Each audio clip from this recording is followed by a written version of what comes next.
Don't shut us down yet. No, I have to ask my question. Yeah. Dr. Pateman, first of all, is there a general and worldwide appeal for return of taken artifacts here and abroad? The pretty stone tools. Dennis Knowles has a beautiful green jade-looking one found right on the flats of Adelaide Beach, where about 150 feet of beach was washed out since the 1942 survey. And that's right there, and that's not on your list there. So no, we don't. New Providence one. Right. That's number one. Number two. Well, let me answer your first question first. We need to do another canaille. The ones we used to build in the 92, 93, because there's a whole lot of anthropology in the design of a Lucayan canaille. And the similarity to the ones they still use in the Orinoco, the DNA will hopefully prove the link. Yeah, all right, so to answer your first question, the bringing of artifacts home. So we've had a number of studies from different institutions over the years, before we became an independent country, where people would just come in and they would have the permission of the governor and they would take what they want out. So you have the Smithsonian, the British Museum, and so forth. Those institutions will not give back collections because while we say, oh, our stuff is small, just give it back to us, they don't want to start a precedent. No. What they do say, though, is that if you have proper facilities to store and display them, we will loan them to you.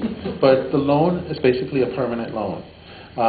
They don't want it because it's taking up space in their storage. But they're not going to give it away because if they give us back our duos, for example, then, let's use the British Museum, for example, they give us back our duos, then Greece can say, well, you gave them the duos, what about our marbles? Egypt is going to say, give us the Rosetta Stone back. So they will not give that, but they will loan it. And so I mean, there's a story about a cave in Andros where a whole canoe was found and all sorts of things in the 20s or 30s. I've heard stories about people in Andros would go into the caves and they would take stuff out and didn't know what it was and burn it. And one more thing, if I may, you'll indulge. But let me answer your second question. So the green celt that you talked about, David Knowles? No, Dennis Knowles. If you can put us in contact with him, I'd love to include that in the study. Beg you, let's get that back to public now. Okay, one more thing. Looking at your migration maps, this is a question or a suggestion. If you look at the flight lines of white-crowned pigeons, you believe they must have followed the pigeons. You know. They had to follow something. But you know, you stand on the shore of Andros in July, and they're going back and forth from Big Green Key, which is 18 miles out, because they would know there was land there. Yeah. Key Sal, great vast migration from Cuba to Key Sal to Andros. That's why they would know that. That's why we want to check Key Sal. That's why we think. And you know, from Cat Island to San Salvador, you know, and sometimes you might do an overlay and consider that. That's what. And from Cozumel to the west side of Cuba, because the white-crowned pigeon range went all the way down. I'm going to suggest that. That's a good idea, but that's one of the reasons why we want to check these areas historically. I don't know if this is your level of expertise, but of course we have no Lucayan writings, Arawak, whatever, as we continue to move south. How much weight should we put into the journals of the early European explorers? 0.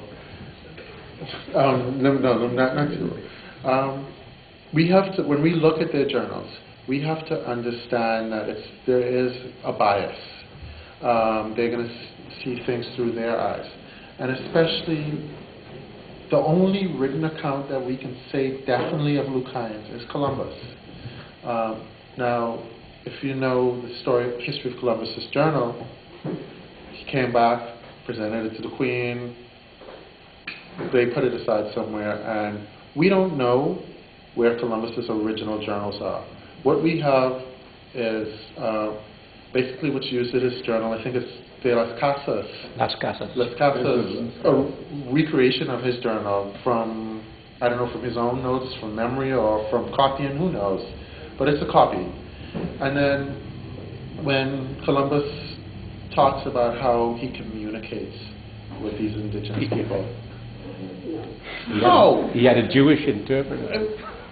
The man was Italian, spoke Spanish, so the European languages. Had Jewish interpreters, had Moors on the, so people from Africa on the boat. How are they speaking to people who speak a completely different language system? And I mean, yeah, you could do some hand gestures and so forth, but how are you going to say, oh, the people from the Caribs beat me up and caused me to look like this? So, but what we use, so we have some descriptions from Las Casas about the natives in Hispaniola. So we use some of his write-ins, but a lot of we have to rely on archaeology. There's a question about? All your research, have you found any other human habitation prior to 700? No. No. Anything pristine, anything before 700? So, my theory on that is that the early sites have eroded away. These would have first reached in these islands.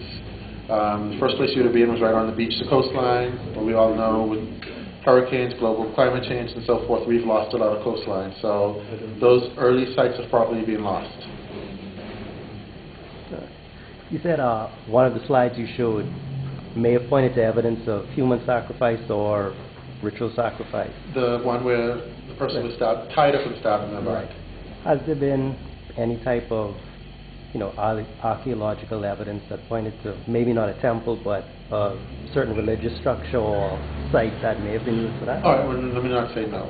So, all right, we know that in some places, indigenous people played a ball game.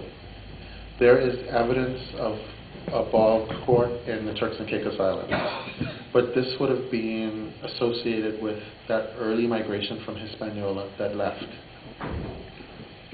Were they using rubber balls or stone balls? That I don't know. Because when I was a boy still, there was an amateur archaeologist, Mrs. Boynton. Her husband ran Pan Am.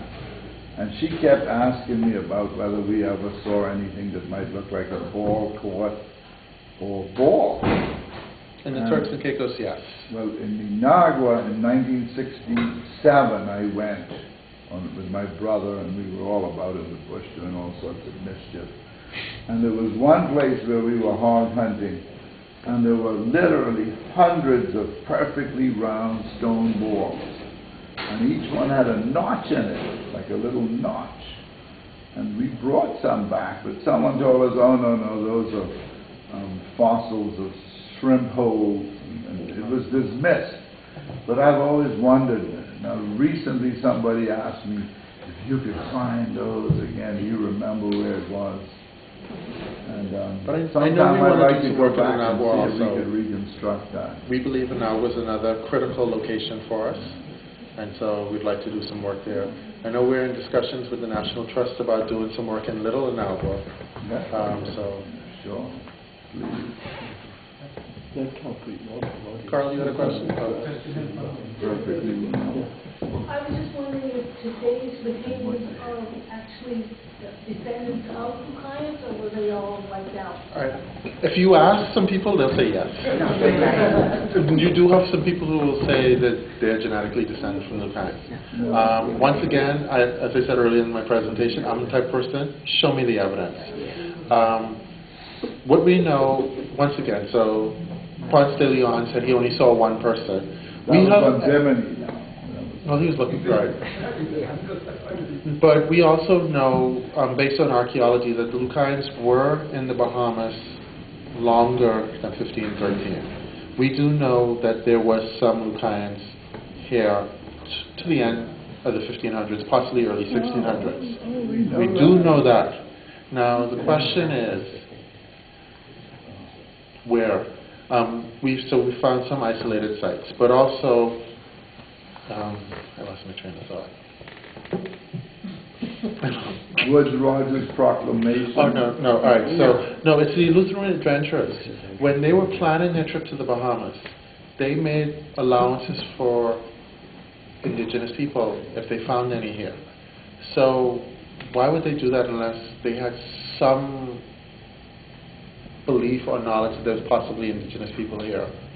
Also, a number of years ago, probably around 2005 or so, we got contacted by someone in the Cuban archives. They found a document that said that someone had chronicled Lucayans coming from the Bahamas going into Cuba. Unfortunately, right after that was when Cuba had hurricane, and this was in an old email system, so don't have that email anymore. Every time I've talked to somebody from the Cuban archives, I've asked them about it, but to do research in the Cuban archives is kind of political. You have to request, and then very few people they actually allow to go in the archives. They research for you. So I'm hoping somebody comes across that document again. And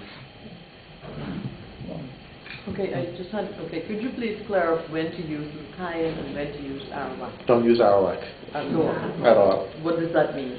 All right, so based on some work that Julian Granberry did, he was an archaeologist and a linguist. He reconstructed the language of the indigenous people. So they spoke an Arawak language. We know that. We also know that if you read stuff about the Bahamas, early 1800s and so forth, they always describe them as Arawak-speaking people. And so you read this, and then they describe them as Arawak-speaking people, and then the language starts to change in those early history texts. They stop calling them Arawak-speaking people and just call them Arawaks. So I think that's where, here in the Bahamas, we started calling the indigenous people Arawaks because the early writers just got lazy and cut off speaking people. That's what I believe. I don't know if that's why, but they weren't Arawaks. You could call them Taino. We don't believe they're Taino, and that's part of the research we're doing. But Arawak would be the wrong term. Lucayan would be the best. Okay, so just one more question. The activations in Preacher's Cave, you remember what year that was? 2006. Okay, may have found it different. Yeah, and I think that was 2006. Okay. No, it's earlier than that. 1992 was the earliest one. Yeah. No, I was there for the ones where we found the Lucayans. Oh, I see. Yeah, 2006. I was just about to graduate from my master's. Yeah. There was a question in the There's last a one. movement, I think I've heard about renaming this area the Lucayan. Oh, I support that 100. There it is. There it is. Bill Keegan used it in his presentation, and I agree. Anytime I do a presentation on Lucayan, I'm using that. That's by the Commodore Telespasto. And I told him this. Said this on the radio too. I am 100% a supporter of renaming the territorial waters of the Bahamas and hopefully Turks and Caicos Islands, the Lucayan Sea. Education, saying about educator. We're in support of that Yeah. because we have partnered with the Commodore in that regard, and he has expressed that he's waiting for cabinet approval. He submitted, and so the cabinet has to decide and determine it. And I think it's a great idea. We only challenge because we have to change all of the narrative, because we started from primary where we sang Awa, and we went into junior high saying Awa, and then we went into senior high continuing saying Awa. And then you have me telling them you're wrong. Right, and you'll be telling my teachers that and telling them that they're dead wrong. Yeah. So we're working towards it. There's a lot of things we need to tell them. Just one more thing. Okay, so in the old days you were saying they were here from 680. Now you're saying 700.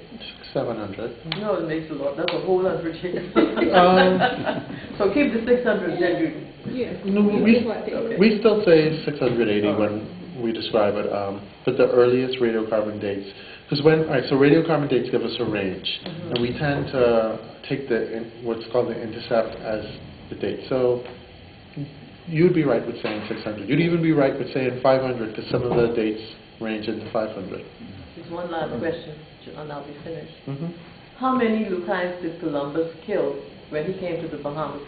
He took hold on. He took 4 with him. He killed any? He No. didn't kill any. Did he decimate the Lucayans in the No, Bahamas? he did No. not. Thank you very But much. no, all right, now I know where you're coming, and I understand the argument. See, I'm a person who believes, and I'm a Campbell, so and I have to say that before I say this. So Canon Campbell is my cousin, and I tell him every time we talk about it, I don't think we should have changed the holiday to National Heroes Day. I told my brother and Ken. No, I don't think it should have been. I don't think it should have been Columbus Day. No. I think it should have been Encounters Day. I don't like the word discovery either. So Encounters Day, something to memorialize. And I don't call it discovery. I don't call it a landing either. I call it an encounter. Because the significance of what they call the Columbian Exchange, where you have, ever since 1492, a constant movement of goods, people, from the old world into the new world and vice versa. And diseases. Everything. Everything. It changed the history of our planet. Yeah. It changed the power struggle in Europe. It changed everything. Now, people will try to argue and say, well, the Vikings were here before, but they didn't establish a permanent connection. Columbus's voyage did. So I even said this to the former Prime Minister when I had a chance to talk to him about it. I said, I don't agree with the National Heroes Day. I think, honestly, I think January 10th should be a National Heroes Day.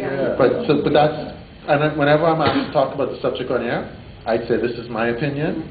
You could, Well, we gotta run you for the house.